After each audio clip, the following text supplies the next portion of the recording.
Hi guys, I'm back, and I'm sure if you saw my last video that I said right at the end that I had seen two films the day before I made my last video, and those two films were Get Out and Raw.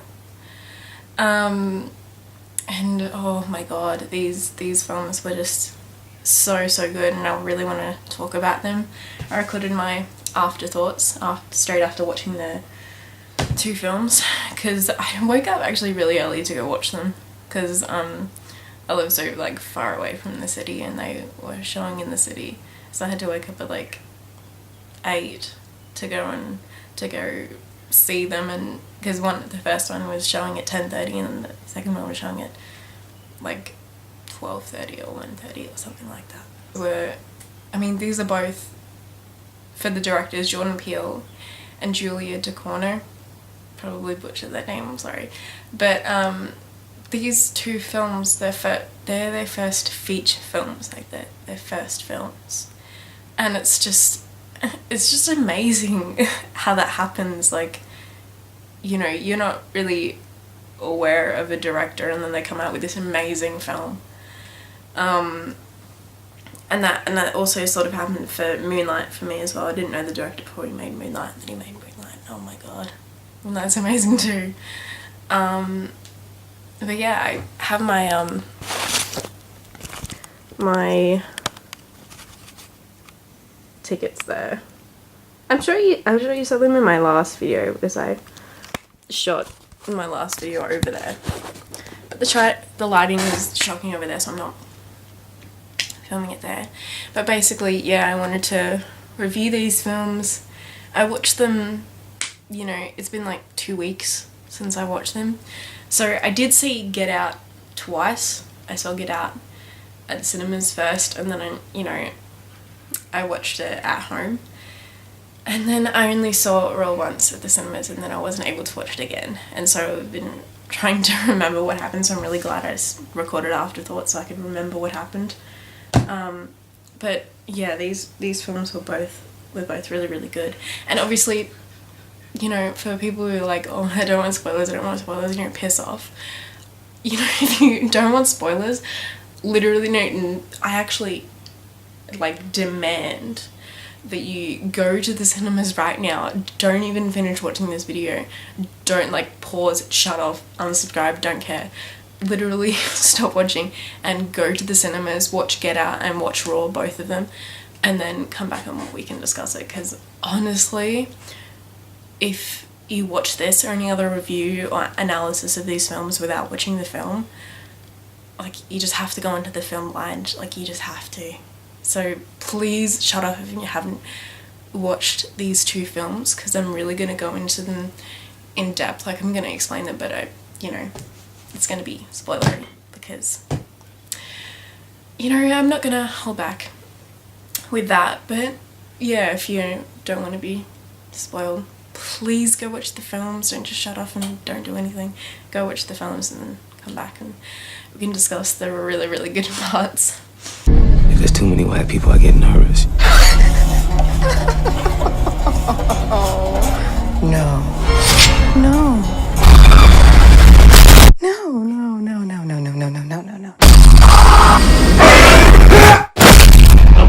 It's a terrible thing to waste. But yeah, the first film I watched, the earlier one at 10:30, was Get Out, which was directed by Jordan Peele. And obviously Jordan Peele is a part of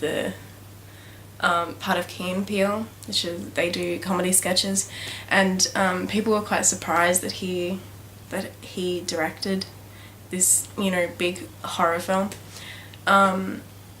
which Jordan Peele doesn't actually classify this as a horror. He classifies this as a social thriller.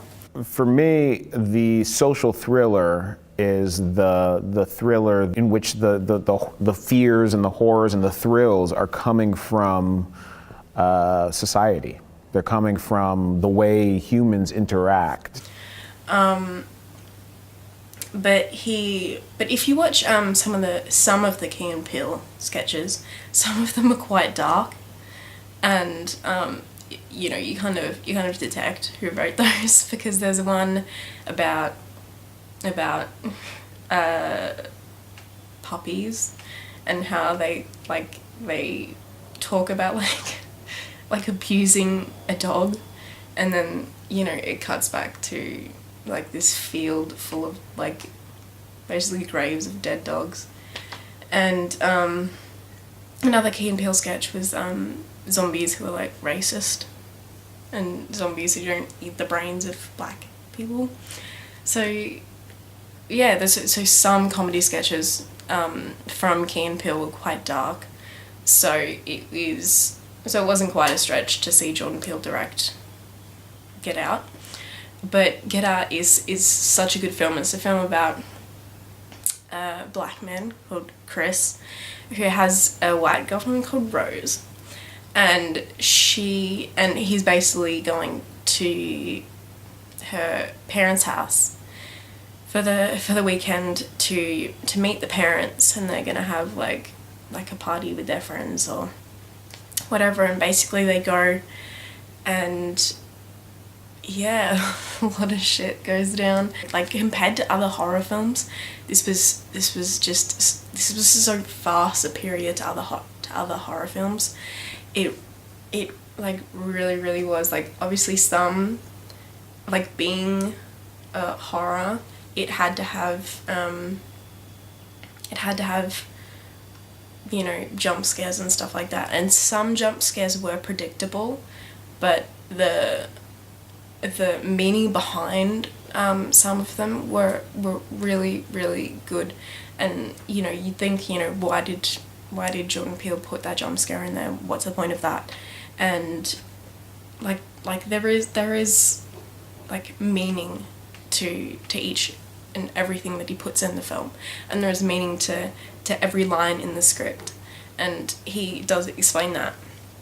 I wanted to make a movie you have to watch 2 times. I want to see it again right now. If you watch it again, you know, every piece of dialogue is a plant for something. Yeah. Because after the film, this is probably why I don't watch many films, but after watching both of the films, I went and saw like every interview the director had done and the actors had done, because I wanted to know more and more, and things that I didn't really pick up on.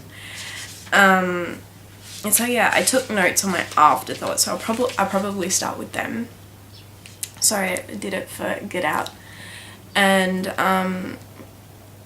so yeah, I think the first thing I noted was like, Get Out really shows people's like white people are batshit crazy, because it really is. I mean, it does show white people's that. I mean, what they do to black people and what they see them as. I mean, they are batshit crazy. But as you're watching the film, like, Chris comes to the house, and then he realizes that Rose's parents have obviously black servants, and they're Georgina and Walter, and both Georgina and Walter have scenes with Chris when they're talking to him, and I think it was with the way, especially Georgina, with the way they were talking to Chris, I think it was very, not very, but I think it was predictable that the mother, Missy, had put them under hypnosis. Like, I think that part was predictable. But it wasn't, obviously the twist at the end was definitely not predictable. I couldn't have predicted that at all. But I think it was the jump scare. It happened when Chris and Rose were driving to her parents' house, and there was because jump scares, I mean, they're set up. So jump scares are usually set up when you know, the cameras at the back, you know, just showing all the action, and then it stays there for, you know, just a particular amount of time, and nothing's happening during that amount of time. And and usually for a lot of horror movies that's a setup for a jump scare, and it was a setup for a jump scare, because when they're driving they hit a deer, and well, they don't hit a deer, it somehow just flies at their windscreen. but yeah, it does really show, because when they hit it, it shows kind of what the characters, kind of who the characters are. It really gives you a feel for kind of who they are. And this is earlier on in the film, so it's good. And so when they hit the deer, Rose and Chris get out of the car, but Rose stays near the car, and Chris walks up to the deer and sort of, you know, stares at it, and is really really sort of like devastated, and sort of just looking at it, and it does just show Rose as being quite cold towards that creature. And then Chris is sort of looking at it because his mum, when he was younger, you know, she died in a hit and run, and so he sort of uses that and uses his mum as the deer that they hit, and he gets really touched by that, because he dreams about that deer after hitting it. So it really hurts him and really touches him. But also for the main character, Chris, for what happens at the end, obviously, if you've seen the film, you know that the black people are being lured to the house by Rose, and they're being by the, I think Rose said that her dad was a neurosurgeon or something like that, but basically he swaps the brains of the white people with the black people, because as you've seen in like the party scene in the film, that it's so just disturbing, because you know, Chris is walking around with Rose, and it's almost like it is like Chris, I mean, the white people are basically checking out the prize before they bid on it, and it's just, you know, it's disturbing to see it that way, because they're touching him and they're saying, oh, you know, do you play golf? You know, I need Tiger, and this woman like touches him, and, you know, oh, is it better?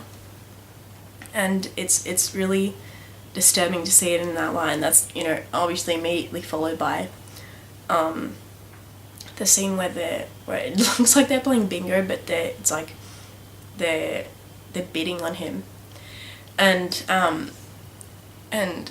yeah, it's just so disturbing to see it in that way. But it is really an echo of real slave auctions that really happened, and that the black people were treated like meat, and were treated in that way, and were auctioned off to other people. And obviously they don't swap brains, but it really echoes a powerful message of what really happened to black people, and the racism that is still evident now. And Jordan Peele, when he says in some interviews that when he was writing this, it took him like 5 years to write it, but he started writing it when Obama became president of the United States, and he, because a lot of people are saying, oh, now we have a black president, that we're now in a post-racial world, and he was writing this to basically say that we're not past this post-racial world, that we're not past this point, that we're still living in a racial, you know, we're still living in a world where people are racist, that it's almost innately part of us, that it's dug so deep into our heads, and it's hammered so hard in there that it's hard for us to move past. it is very relevant, and I wrote this movie when we were in this period where Obama was president. We were in this post-racial lie, right? We weren't supposed to talk about race. People would get mad at you for bringing it up, like it doesn't exist, like we're past it. So this movie was about bringing that to the surface and saying no. Now it's even more relevant. You know, it's first of all, you can't escape the reality right now. No one can escape the conversation about race because it's happening, and it's a monster. Oh, but Chris's friend Rod, he was so funny, and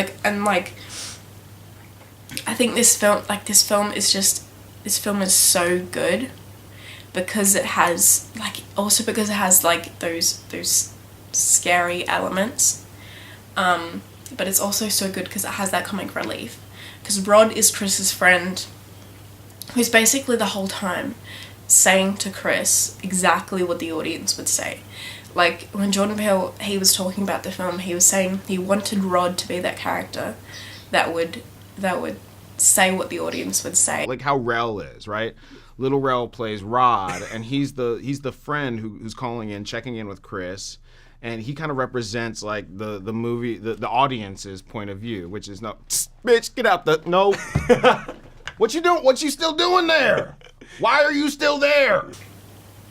And he was just so good. When I was in the cinema, like Jordan Peele says that this film Get Out it needs to be a cinema experience. It needs to be an audience experience, because there are so many like laughs and scares and like touching moments that it needs to be felt with an audience. Like you need to go to the cinema and watch it, and it is so true.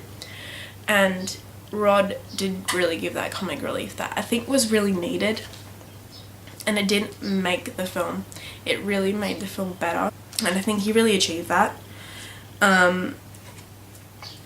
As you know, and as I said, you know, I think throughout the film, you know, Rose, whenever she's talking, like Rose is talking like at multiple points throughout the film. Like she's talking to the cop at the start when they're pulled over, and Rose, you know, when the cop asks for Chris's ID, Rose is like, oh, why do you need his ID? He wasn't driving. And he said it, and the cop said, you know, I didn't ask who was driving, I asked to see his ID, and she just refuses to you know, give Chris's ID to the cop. And that is, I mean, that does seem in the moment that she's sticking up for him and like, oh, this cop's so racist, you know, he's not gonna be treating him like, you know, Chris like that. But you do realise that Rose was trying to do that to keep a record of Chris being there away from the cops. Like she didn't want a paper trail, basically, which is really, really dark. But another scene is when I think it was after the party scene that Chris is in his room and Rose is like brushing her teeth and stuff, and she's saying, oh, you know, oh, they're saying all these racist stuff, like they're no different from the cops, and she keeps like saying all this stuff, and but every time Chris is freaked out, Rose sort of treats it like it's no big deal, and you go through the movie, I'm like, is this bitch stupid? But you, like, at that point you do sort of realise that she's in on it. But with saying that, you don't realise how, like, the details of how she's in on it. Like at the end, you obviously realise that she's the one luring all the black people to the house, but you don't actually realise the details of how she's in on it. But you do feel like, you know, she can't be that stupid. Like she obviously is in on it in some way. Oh yeah, and at the start, the Father Dean, there's a quote that he says that he hired Georgina and Walter to look after their parents, and that really takes on a whole new meaning. because, you know, you do find out that Georgina is the white grandmother and Walter is the white grandfather of Rose. And I mean, that's just so dark. Because after watching it a second time, you do realize there's certain points in the dialogue. You know, they came here to look after my parents. You know, they treat us like family. Like all those tiny little things that seem normal, but they just take on a whole new meaning when the twist is revealed. And also Georgina and Walter, the actors playing them, were actually, you know, really, really good. I love them. And Rod at the end, when Chris is honestly, like, right at the end, you know, Chris has gone through hell. He's, you know, I mean, he's, like, covered in blood and shit. And then Rod's the one, the people in the cinema, when the police car, you know, comes up, is choking Rose. You mean, you get really, you know, worried that he's going to be taken in by the police, because it is so real. It would be such a disturbingly real ending for him to be taken in by the police. And that is actually an alternative ending. Jordan Peele actually, who's in the film, Rod is actually the one that saves Chris, and Chris survives. But there were 2 alternative endings to that. But Rod was actually really funny when he did save him, because I said, you know, I told you not to go in that house. Like he does end with comic relief, which is really good. But the 2 alternative endings to this film were, there was one that Chris was actually caught by the police. Like, the police car shows up, it's not Rod, it is the police. And he was, I think that's online, it's a video online. But he is taken in by the police, and it ends with the Rod going in to talk to him with the glass panel there. And it would be a very, like, unfortunately real account for what happens to black people right now. That would be very real. And Jordan Peele, that was an alternative ending, but he didn't want the film to end with Chris being a victim. He wanted Chris to be his hero, and that's why he ended it with Rod coming to save him. And there was also an alternative ending with Chris actually having transitioned, and Rod actually gets into the gated community and finds Chris, and he's obviously dressed differently, and I think he says, oh, you know, Chris, what's going on? And then Chris turns around and he's like, you know, and he says something along the lines of, oh, I'm not sure of who you mean, or something like that. And that would have probably been, like, that would have probably been unexpected, because it is obviously expected that the hero, the one we're rooting for, that we want to survive, it is predictable that they will survive. But if that happened, you know, it would have been unpredictable. But that's not what Jordan wanted, and it definitely wouldn't have been the film it is if a white man had directed it, if a white director had directed it, if a white person had directed it.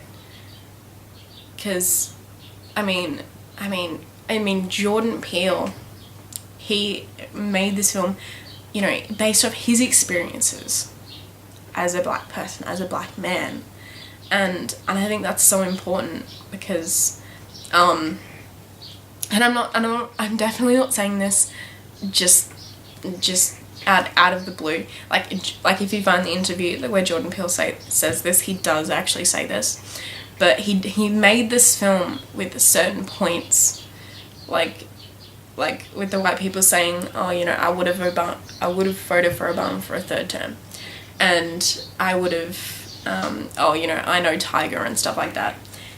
Like, he wanted to make the film where, you know, black people would be like, oh, you know, that's so relatable.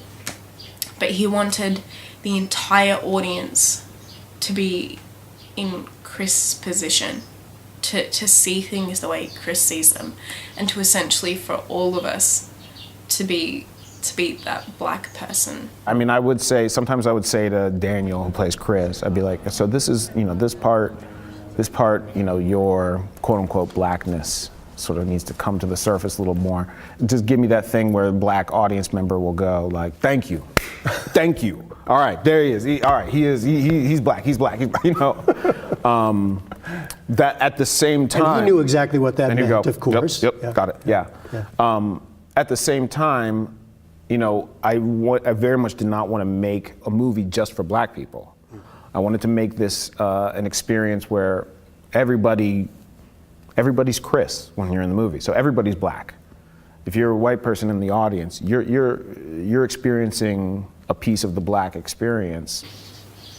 But he gets, you know, he gets, you know, tied to this chair, and he's basically watching a film about the family basically explaining, and the man who's going to be put in his body basically explaining to him that you know, this is a process that we, you know, do, and like, don't be afraid, and you know that, you know, this your characteristics and physical attributes are superior to white people, and so we have to have them.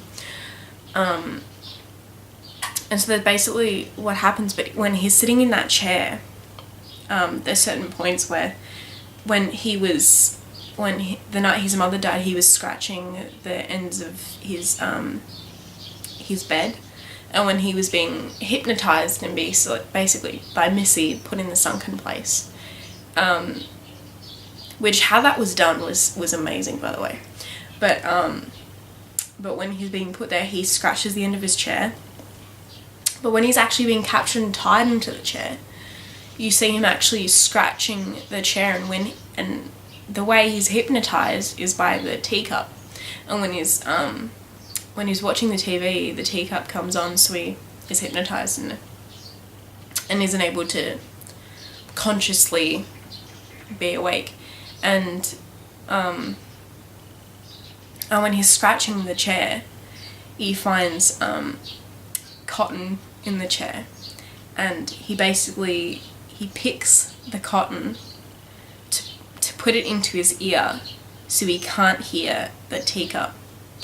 And so that means that he won't be able to be hypnotized, so that Jeremy, which is Rose's brother, comes into the room to put him in the wheelchair and drag him in there to have him transition. He's able to be set free by that, and he's able to basically kill Jeremy and survive. But just that symbolism of picking cotton, of Chris picking cotton to be set free in that way. I mean that symbolism is just so powerful. It's so telling. And the way that, because he really does, as I said before, Chris sees the deer that was hit, you know, as his mother. And when he's in this room, when he's strapped to this chair, there's a head of a deer on the wall, and he kills Jeremy. But when he goes to kill the dad, he kills it with the deer, with like the deer's horns. And it really does everything how this movie is put together. All of those things, I mean, they're just so good, and they're so well thought out, and they're so powerful. It is really so powerful. 99, and on Metacritic it got 84%.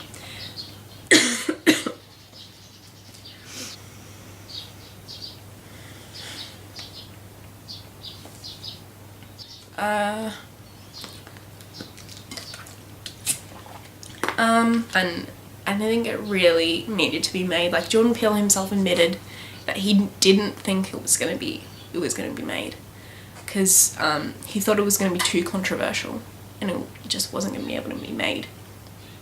And that's exactly what good films that show the world what's wrong with it, that's exactly what they get. They get controversy.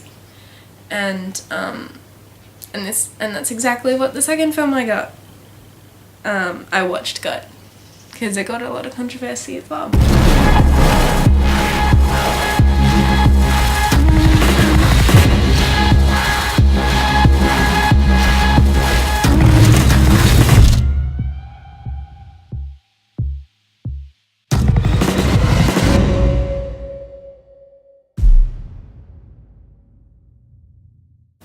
Anyway, and I watched Raw, directed by Julia Ducournau.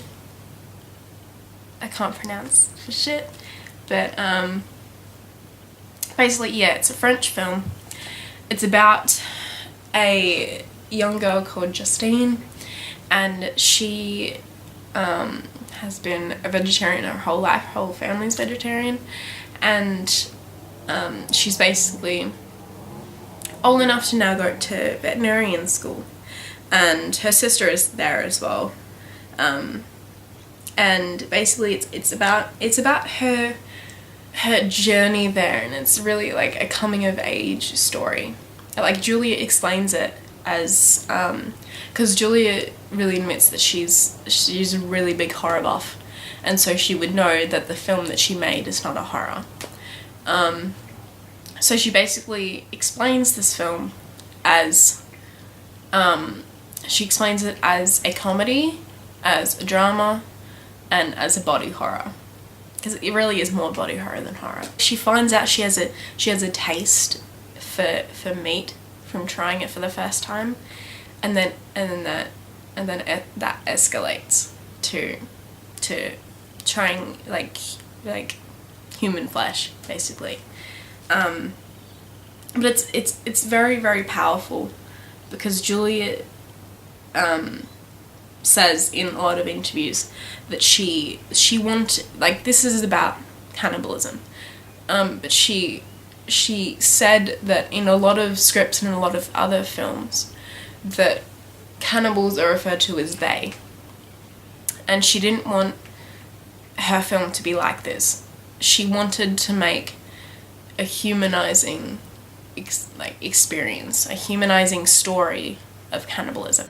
If I had to make a cannibal movies, I think I would try to make it by saying I instead of they, because I'm thinking, since they are real people, they are real human beings, I would like to understand what's the difference between me and them, and how you get to do that for the first time and cross the line where we would all have stopped, you know. And I think it's interesting to see that the way we portray them as they is kind of a repression of this part of humanity that is incredibly repulsive and dark. But the reason why it's so repulsive is because it's part of us. And cannibalism is a taboo, which is I mean, it's hard to do that, but I think she definitely achieved that. It is such a good film, and it's such a unique storyline. It is really original. And due to the originality of this film and to the unique storyline, it wasn't predictable, and it was like the characters, the relationships. I mean, they were so authentic, and they were so just real, and none of it was like fabricated. It really did feel was just so real and raw. I mean, this film is raw. You know, it really is. And did not have an expected ending. It did not have an expected ending, and the relationship between the sisters is really authentic. I don't have a sister, but it is so authentic, because Julia explains that with siblings, with sisters, you have a scene when they're like all happy and getting along, and then you have a scene when there's a fight, but you don't have to have a scene in between where they kind of, you know, when they have to make up or whatever because they're siblings. You know, when you're siblings, you don't have to do that. That's why I think like the sisterhood and brotherhood is a very cinematographic relationship, because when you're brothers or sisters, you go from love to hate, from love again to hate again, and you don't need to explain what's in between. You don't need to create stupid scenes that are about like, oh, I did not like the way you talked to me earlier, we have to talk about it. No one cares about that. It's really not cinematographic. Everything is really visual in a sisterhood relationship or in a brotherhood relationship. With the trailer, Julia did say that she was sent a couple of different trailers to kind of test out. And if you watch the trailer, you realise that there's no dialogue in it. There's no talking in it. It's just imagery. And that was chosen for a reason. I think the trailer for Get Out, I think probably gives away more than Raw does. I think like Raw is just the trailer just gives. I mean, it doesn't give anything away. It just gives enough to make it look really interesting and make it look a bit fucked up. Yeah, both of these directors. I mean, I don't understand how these are their debut films. How does that even happen? Throughout the film, obviously, it's set in a veterinarian school, so they're gonna be, you know, working with animals, working, you know, quite intimately with animals. But the way, like, all the animals in this film, like the way they're being like wheeled around on tables, and like how the students have to like touch them and stuff, like it's all real. All the animals are real, and the fact that that none of this was glossed over, like none of it was like Julia didn't hold back in showing that like they didn't gloss over the violence, didn't gloss over the sex, didn't gloss over the animals in the vet school. And it was just so, it was really so real, and I think that's what made it so touching. And I've really heard that some people actually watching this actually like fainted and vomited, and like the hype around it was like that it was like disgusting, and that it was so violent and so bloody. And it's really not that at all. I really do. I think I put it down to like people having weak stomachs, because I really don't think it's that violent. I really don't think there's that much blood in it. I think it's just sparsely enough to be effective. But it's just it's so good. Would love a fucking vegan watch this. The whole school, and when you're watching it, the whole school seems like a cult. It really does seem like because the whole new students come into the school, the initiation sort of thing, Julia calls it hazing. The hazing that they go through is you know, it's insane. It's so strange. It's like I've never seen that sort of thing before. Like they do seem like a cult. And I wrote down, they get blood poured over them and made to eat rabbit meat in order to progress in the school. Like, this is the only school where you can walk around covered in blood, with people trying to eat other people, and it's entirely normal.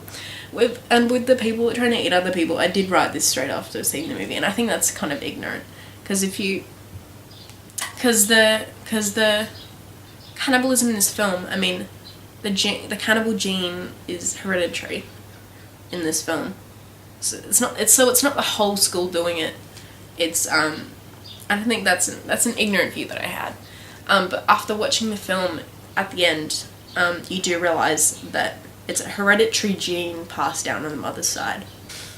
I'm just kind of like, I don't want to like sound like, because there's no cliches in this film, so I don't want to start the review with a cliche. But you know, it's really good. It's really good. The cinematography is great. And it's beautiful. The soundtrack is really, really good as well. So is the one for Get Out. I didn't mention that. But the soundtracks it's just really good, really, really good. There's one point that I was reading through this, and because I'd watched the film only once, that I didn't remember this particular scene, and it's the scene after Alexa, which is Justine's sister, tries to give Justine a bikini wax and ends up, you know, cutting off part of her finger. And then Justine, while Alexa is unconscious, starts eating the finger. And then Alexa wakes up and she looks at her and she's shocked, and you think she's shocked because she's eating her fucking finger, but it's actually shocking for her because she's looking at her sister and it's a sort of look of understanding, because Alexa's been there as well, and then she's starting to see Justine like eat the finger, and then she's like, oh, you know, we're both going through the same thing, and I think that's, you know, powerful. And so it's the scene after that when Alexa has to go to the hospital, and I think there's foreshadowing there from the father, because there's a scene when they're in the hospital, but then they step out and then Justine's with her dad, and you know, they're talking, and the dog is in the room with them, and so the dog is actually, when the blood is cut off, obviously the finger's cut off, obviously there's a lot of blood, and when the dog's in the room, this, you know, the dog starts sniffing the blood, and so when they're at the hospital, the dad basically says that the dog needs to be put down, yeah, because they tasted human flesh, they need to be put down, because if they're not put down, they develop a taste for it. Which is exactly what happens with Justine and Alexa, but the difference between Alexa and Justine is Alexa, she by the end of the movie, she completely succumbs to that craving, and she lets it take over her, and Justine has that craving, has that gene, and she has tasted human flesh, but she doesn't go as far as Alexa does. She chooses not to, and I think that's the important difference between them. That she doesn't like she tries to hold back, because she could completely succumb to it like her sister, but she chooses not to. She chooses not to, you know. I mean, she develops a taste for it, definitely, but she decides not to let it take over her, like it does her sister. Because with her sister, obviously, I've not even like explained like her roommate, but I will get to that, I promise. But Alexa does like essentially murder her roommate. Her roommate's called Adrian. He's a man who is gay, who is, you know, I'm not just saying that like that's an important point that Julia pointed out, but Alexa basically like eats enough of his body for him to bleed enough, and basically she killed him, and she's put away at the end for it. And it was not predictable, and it was so shocking to see that, because that film, I mean, that scene starts with Justine in bed with Adrian, and then slowly she starts to see that he's not waking up, and then sees his body like that, and it's really shocking, and it's like the gasps in the audience that I was in, they were just shocked that had happened. But basically, Adrian, that character, Julia wanted Adrian to be gay because she didn't want Justine to be sexualized. Adrian, for me, represents the look of the audience on my character. It was important for me that Adrian is should be the way, his eyes should be the way we should look at her. And that's why he's gay, by the way. That's why I did not want his look on her to be sexualized, because I do not want to sexualize her body. You know, she's a sexual being, indeed. She discovers sexuality, indeed. But I personally do not want to sexualize her, to impose a certain look on her. No, it wasn't any of the blood, and it wasn't any of the cannibalism that actually made me feel sick. What actually made me feel sick was the one scene where Justine, I think there was a scene before, but she would start eating her hair out of, just because she was anxious, and then straight after that she starts, it cuts to a clip of her like just pulling hair out of her mouth into the toilet, and it's kind of like vomiting it out. I'm like, oh my god, like if you have long hair like me, it does get caught in your mouth and you do have to like pull it out, and I'm like, oh, it's so gross. It really is so gross. And there's one scene where they're on the side of the road and they need their fix, and Justine you know, runs into the side of the road, and the it's in the trailer, I think, and the car crashes into a tree, and Justine was going to let that desire take over and like eat human flesh, but she decided not to. But I think Alexa had gone further than Justine in that way. But yeah, you do find out like why they're vegetarian for their whole lives, because once she gets a taste of meat, because she has that gene, it's like sets alight that desire, and she does start to act on it, but then she holds back, and I think that's something that her sister couldn't do, and then her sister's put away for it.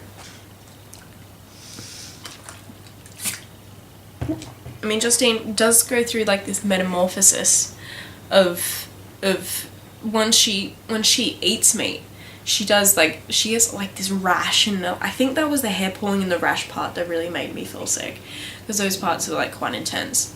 But it was eating meat that made her transform, and it was this metamorphosis of her coming into a woman, also coming into that gene that is inside her, that is passed down on her mum's side, and she does transform, but she's still human. And I think that's ultimately what Julia still wanted to do. She wanted to show these people as still human. And oh god, but honestly, I don't even know if I've touched on everything. It's so good. It's so good. I enjoyed it so much. I enjoyed them so much, and there's so many other films that I want to go and watch, but I'm busy with study and work and stuff like that. And if you're interested for whatever reason, I'm reading Metamorphosis by Franz Kafka, and it's really interesting. Metamorphosis with Justine, Metamorphosis. But yeah, it's really interesting. It's got stuff on it. It's really interesting. And I finished the other book that I spoke about. Then I read another book over there that I don't know if I'd do a review for or talk about, but I just recorded a fucking hour of this shit. And I hope that the people who stuck around have already seen these two films, and that you watch them again and again, because they're important films. They're good. They're fantastic. They're amazing. And yeah, I hope you enjoyed. I know that my review for both these films, they were just all over the place. I kept jumping to different parts of the film, but I hope you understood it, at least. I hope you enjoyed it. And I don't know what my next video will be. Maybe book video, maybe talking video, maybe no fucking video. I don't know. But yeah, I hope you enjoyed this. I hope you go see these films again and again, because they really deserve it, honestly. But anyway, yeah, so see ya.